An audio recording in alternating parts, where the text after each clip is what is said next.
আচ্ছা, যারা রাত্রে ডিনারে ভাত না খেতে চান, রুটি পছন্দ করেন, তাদের জন্য একটা স্পেশাল তড়কা নিয়ে চলে এসেছি। কি একটা স্পেশাল তড়কা হলে ডিনারের আইটেমটা জমে যাবে না?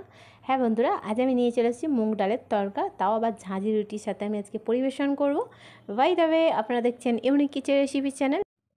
আজকের রেসিপি হলো মুগ ডালের তড়কা। রেসিপিটা স্টার্ট করার ফার্স্টেই আমি বলে রাখি, ঝাঁঝরি রুটিটা যে আমি মুগ ডালের সঙ্গে খেয়েছি, অবশ্যই খুব তাড়াতাড়ি আপলোড করে দেবো আপনাদের। আচ্ছা, এদিকে আমি 500 গ্রাম মুগ ডাল নিয়েছিলাম, ওভারনাইট ভিজিয়ে রেখেছিলাম। ভেজানোর পর অনেকটা বেরিয়ে গিয়েছে, আর দেখছেন প্রেস করার সাথে সাথেই কিন্তু দুইটা বীজ আলাদা হয়ে যাচ্ছে। আচ্ছা, এখানে দুইটা টমেটো নিয়েছি, কুচি করে কেটেছি।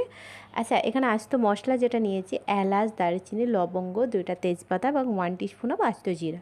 আচ্ছা, আদা কুচানো, মরিচ কুচানো, রসুন কুচানো, 1 কাপ মতো ধনেপাতা কুচানো। আচ্ছা, মরিচ কুচানোটা আমি 4টা মরিচ কুচিয়ে রেখেছি, আর 10 থেকে 12টি রসুনের কোয়া, ওটাও কুচি করে রেখেছি। আর আদাটাও কিন্তু 1 ইঞ্চি থেকে একটু কম, ওটাও কিন্তু কুচি করে গেছে। আচ্ছা, আমি কিন্তু মুগ ডালের তরকাটা প্রেশার কুকারে বানাবো, তার জন্য 3 টিস্পুন অফ সরিষার তেলের মধ্যে আদা কুচি, রসুন কুচিটা অ্যাড করলাম। 2 মিনিট মতো স্টার করার পর এর সাথে আস্ত যে গরম মশলা নিয়েছিলাম ওগুলোও দিয়ে দিলাম। কালারটা সুন্দর চেঞ্জ হলে, সুন্দর স্মেল বেরোলে, এরই মধ্যে কাঁচা মরিচ কুচানো এবং কুচানো পেঁয়াজটাও অ্যাড করে দিলাম।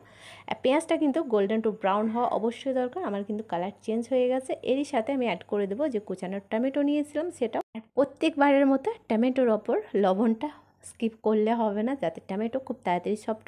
আচ্ছা, 5 মিনিটের মধ্যে টমেটো সফট হয়ে গেছে। কালারের জন্য 1 টিস্পুন অফ হলুদের পাউডার অ্যাড করলাম। আচ্ছা, মশলাটা ভালো করে কষানোর পর 2 মিনিট পর কিন্তু ভেজানো মুগ ডালটা কিন্তু পুরোটা অ্যাড করে দিলাম। আচ্ছা, মুগ ডালটা অ্যাড করার পর ভালো করে মেশাতে হবে 5 মিনিট মতো। তারপর হচ্ছে কালারটা আরেকটু ব্রাইট করার জন্য 1 টিস্পুন অফ কাশ্মীরি লাল মরিচের পাউডার অ্যাড করলাম। তারপর হচ্ছে ভালো করে মেশানোর পর 1 গ্লাস পরিমাণে আমি পানি অ্যাড করেছি। তারপর হচ্ছে ঢাকাটা অফ করে 4টা সিটি দেওয়ার পর ফাইনালি আমাদের মুগ ডালের তরকা রেডি হয়ে যাবে।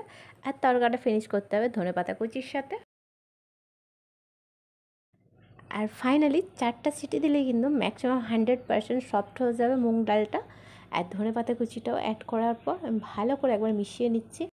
আচ্ছা, এখানে একটা ছোট্ট টিপস, কুকারের প্রেসারটা যাতে খুব তাড়াতাড়ি চলে যায়, তার জন্য আমি গ্যাসের ফ্লেম অফ করে দিয়েছিলাম। আচ্ছা, ধনেপাতাটা অ্যাড করার পর আবার কিন্তু 2 মিনিটের জন্য গ্যাসের ফ্লেম অন করেছি। 2 মিনিটের পর গ্যাসের ফ্লেম অফ করে গরম গরম ঝাঁঝি রুটির সাথে তড়কা কিন্তু আমি তো পরিবেশন করছি, এনজয় করছি। আপনারাও অবশ্যই করুন। কার কার ভালো লাগলো প্রত্যেকবারের মতো কমেন্ট বক্সে জানাতে ভুলবেন না। বাই দ্য ওয়ে, আপনারা দেখছিলেন ইউনিক কিচেন রেসিপি চ্যানেল। আজকের রেসিপি ছিল মুগ ডালের তড়কা।